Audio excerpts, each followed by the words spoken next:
اللہ تعالیٰ نے جو انسان پیدا کیے ہیں ان کے مزاج مختلف ہیں. ان میں کچھ لوگ ہوتے ہیں جو قوی ہوتے ہیں ارادے کے، جو فیصلہ کر لیا ڈٹ گئے.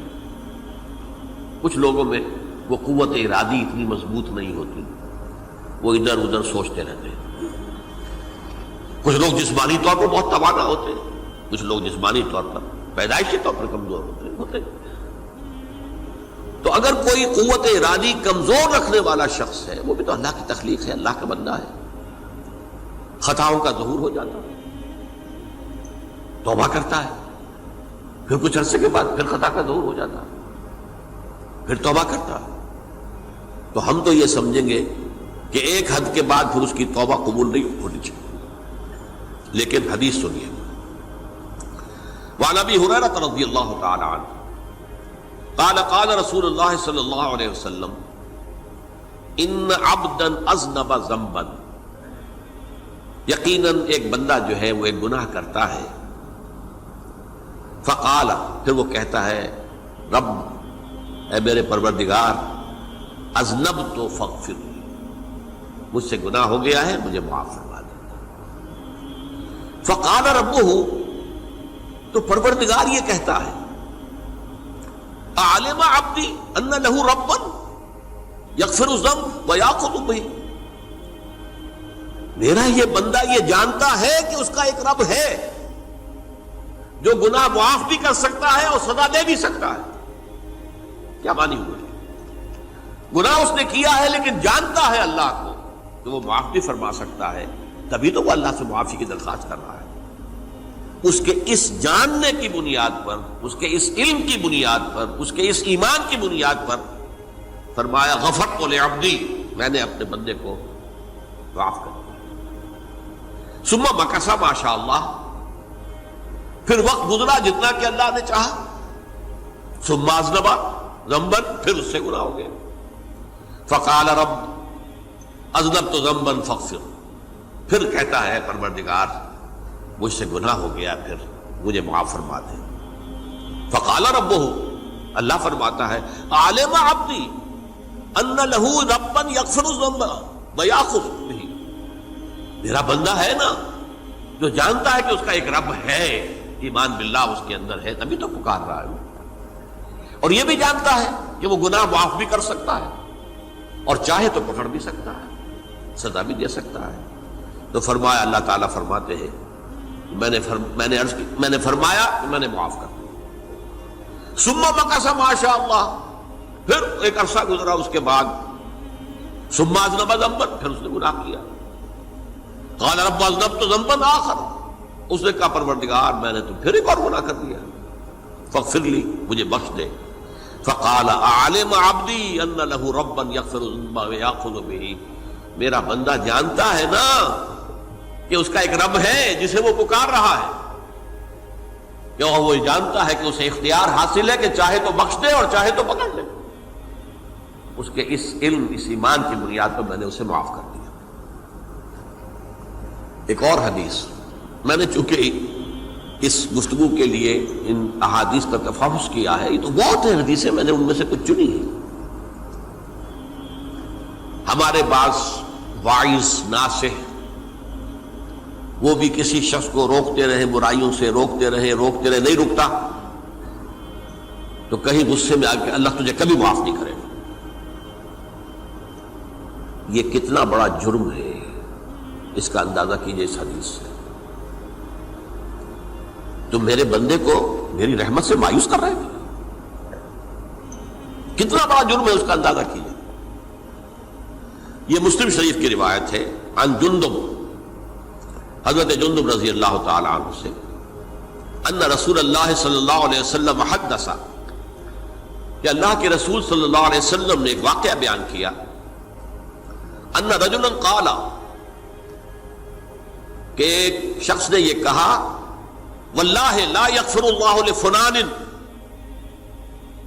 کہ خدا کی قسم اللہ تعالیٰ فلاں شخص کو کبھی معاف نہیں کرے گا. وَأَنَّ اللَّهَ تَعَالَى قَالَ، اس پر اللہ تعالیٰ نے یہ فرمایا منزل نزیت اللہ علیہ، یہ کون ہے جو میرے اوپر حکومت کرنے والا آ گیا، جو میری طرف سے حکم لگا رہا کہ میں کبھی معاف نہیں کروں گا؟ منزل نزی، کون ہے وہ شخص؟ الذی اللہ علیہ انی لا اغفر لفلان، کہ میں فلاں شخص کو کبھی معاف نہیں کروں گا، قد غفرت لفلان، اس کو تو میں نے معاف کر دیا، واحبطت عملہ، اس شخص کے تمام اعمال میں نے ضائع کر دیے کہ تم نے میرے بندے کو مایوس کیا۔ یہ ہے جرم کی انتہا۔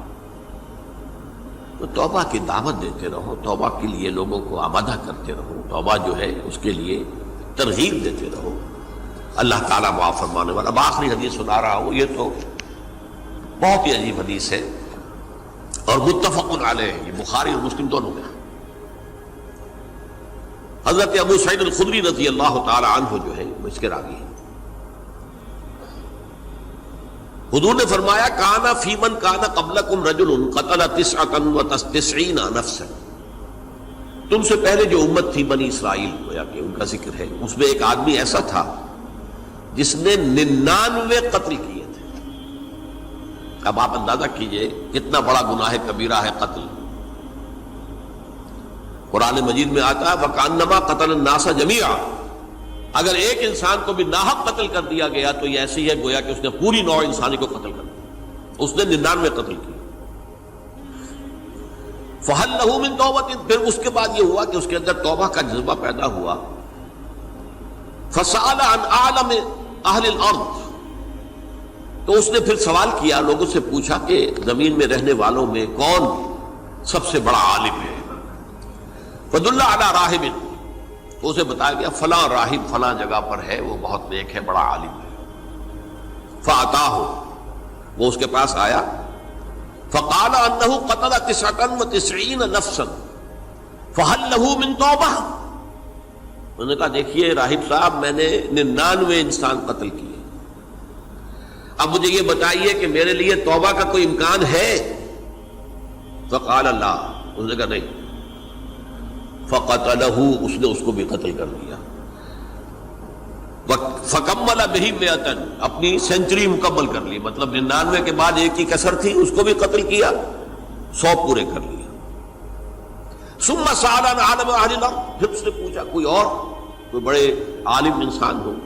فَدُلَّ عَلَى رَجُلٍ عَالِمٍ، پھر اس کی رہنمائی کی گئی ایک بڑے عالم شخص کی طرف۔ فَقَالَ إِنَّهُ قَتَلَ 100 نَفْسٍ، تو اس نے وہاں جا کر کہا کہ میں 100 انسان ہلاک کر چکا ہوں، قتل کر چکا ہوں۔ فَهَلْ لَهُ مِن تَوْبَةٍ، میرے لیے توبہ کا کوئی امکان ہے؟ فَقَالَ نَعَمْ، کہا کیوں نہیں، 100 قتل کیے تب بھی کیا ہے، توبہ کا راستہ دروازہ کھلا ہوا، مَا لَمْ يُغَرْغِرْ، جب تک کہ وہ گھنگرو نہیں بج رہا، اس وقت تک تمہارے توبہ کا دروازہ کھلا ہوا ہے۔ فرمایا نعم، وَمَن يَحُولُ بَيْنَهُ وَبَيْنَ التَّوْبَةِ، تمہاری توبہ کے درمیان اور تمہارے درمیان کون حائل ہو سکتا ہے؟ توبہ کا دروازہ کھلا ہے۔ لیکن ساتھ ہی کہا انطلق الی ارض کذا و کذا، اب تم ایسے کرو جہاں تم رہتے ہو وہاں نہ جاؤ واپس، وہاں کا ماحول اچھا نہیں ہے، معاشرہ اچھا نہیں ہے، ہو سکتا ہے کہ تم توبہ پر قائم نہ رہ سکو، تم فلاں جگہ چلے جاؤ، وہاں اچھے لوگ آباد ہیں، ان میں جا کر رہو۔ فإن بها أناسا يعبدون اللہ تعالی، وہاں ایسے لوگ آباد ہیں جو اللہ کی بندگی کرتے ہیں۔ فاعبد اللہ معہم، تو تم ان کے ساتھ مل کر اللہ کی بندگی اور پرستش کرو۔ ولا ترجع الی ارضک، اپنی زمین کی طرف اپنے وطن میں واپس بن جاؤ۔ فإنها ارض سوء، وہ بری جگہ ہے۔ فانطلقا، تو وہ چل پڑا، ہجرت کر رہا ہے، اس جگہ جا رہا ہے جہاں کا راہب نے بتایا تھا۔ حتی اذا نصف الطریق، جب آدھا راستہ اس نے پورا کر لیا، اتاہ الموت، موت آ گئی۔ فاختصمت فیہ ملائکۃ الرحمت و ملائکۃ العذاب، اب وہ جہنم کے فرشتے بھی آ گئے اس کی جان قبض کرنے کو، اور جنت کے بھی آ گئے۔ فقالت ملائکۃ الرحمہ، رحمت والے جو فرشتے ہیں جنت والے، انہوں نے کہا جا تائبا مقبلا بقلبہ للہ تعالی، یہ شخص توبہ کر کے اللہ تعالیٰ کی طرف ہجرت کر رہا تھا، اس لیے اس کی نیت کی بنیاد پر اب یہ جنتی ہے، لہذا اس کی روح ہم قبض کریں۔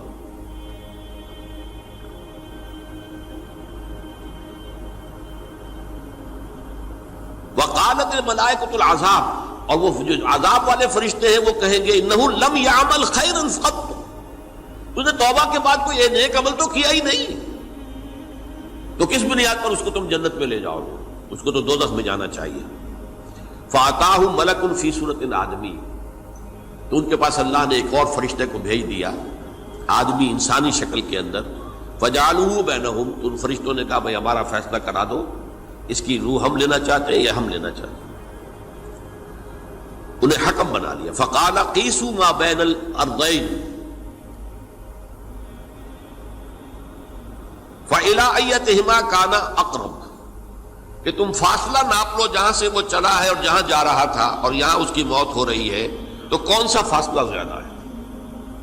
جب ناپا گیا، بلکہ ایک حدیث میں آتا ہے کہ اس پر اللہ نے زمین کو جو ہے حکم دے دیا، ایک طرف والی زمین تو سکڑ جا، دوسری والی جو ہے تو پھیل جا، تاکہ وہ جدھر جو وہ جا رہا تھا وہ زیادہ قریب ہو جائے بنسبت اس کے کہ جہاں سے وہ چلا تھا۔